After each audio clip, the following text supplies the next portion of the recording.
Yo, what's up? Welcome back to another episode of The Sauce. Cruising right along with more NFL Sunday videos. Let's talk New York Football Giants off the bye.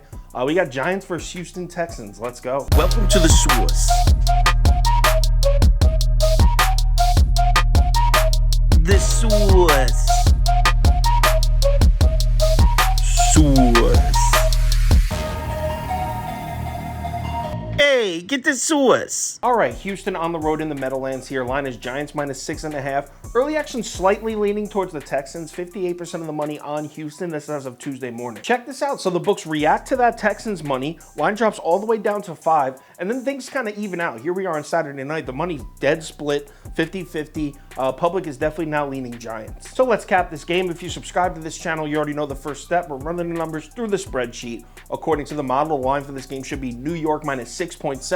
So that's exactly a 1.7 point lean on the Giants. All right, so we got the Giants coming off a bye week, but honestly, does that even mean anything anymore? I mean, teams coming off a bye this year just 5-5 against the spread. Teams last year coming off the bye 10-20 against the spread, 10-20-2 to be specific. So over the past couple years, coming off a bye week has been a bad thing. And then Houston's kind of coming off a mini bye themselves because they played on Thursday night. So how about we just disregard the bye week? I just don't think it's a factor here. So let's start with the Houston Texans run defense. That's always fun because this run defense is hilariously bad. Dead last in the NFL, 32nd in run defense DVOA. They're also dead last in defensive adjusted line yards. This Houston Texans defensive front gets bullied week in and week out. That is perfect for this Giants team. The G-men are 4th in the NFL in run play frequency. Only 3 NFL teams run the ball more often than the Giants. The Giants offense certainly isn't elite, but at home against the Texans defense is a perfect spot for this offense. Saquon Barkley's rushing total is set at 93.5. And if you want to bet the over, there's minus 130 juice attached to it.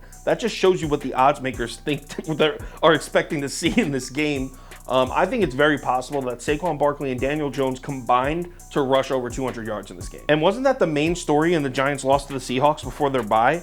How did the Seahawks beat the Giants? They shut down the run. Saquon Barkley was held to just 2.7 yards per carry. But that's the Seahawks. Seattle's playing probably the best defense against the run in the NFL. Houston's playing by far the worst. So what about Houston's offense? And honestly, it doesn't really get much better for the Texans on the offensive side, especially on the road. Houston is yet to score more than 20 points in a road game this entire season.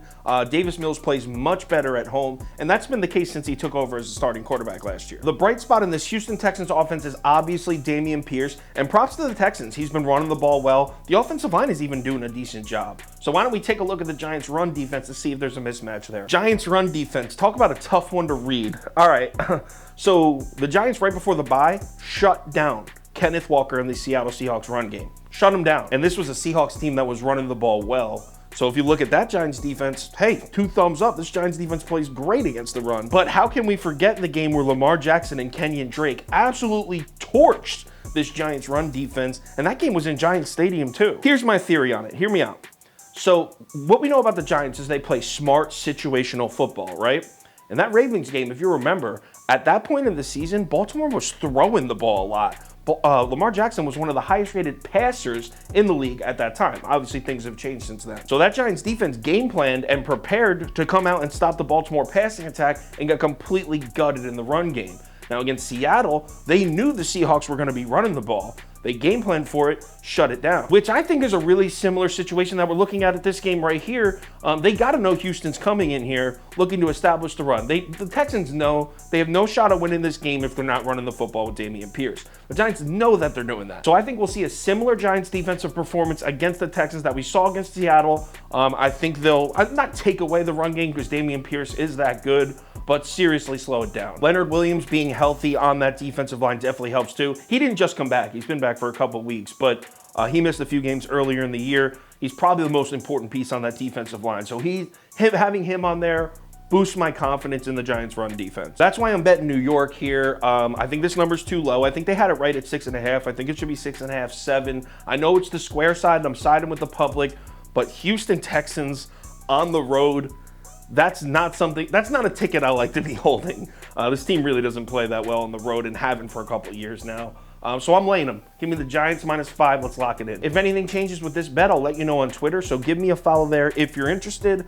Also, if you want the final tickets that I put out, bet of the day, top 7 bets, parlays of the day, that kind of stuff. KyleKirms.com or download the app. I'm putting it in both spots. NFL Sunday, Week 10. Let's have ourselves a good one. Remember to bet responsibly. I'll talk to you on Twitter.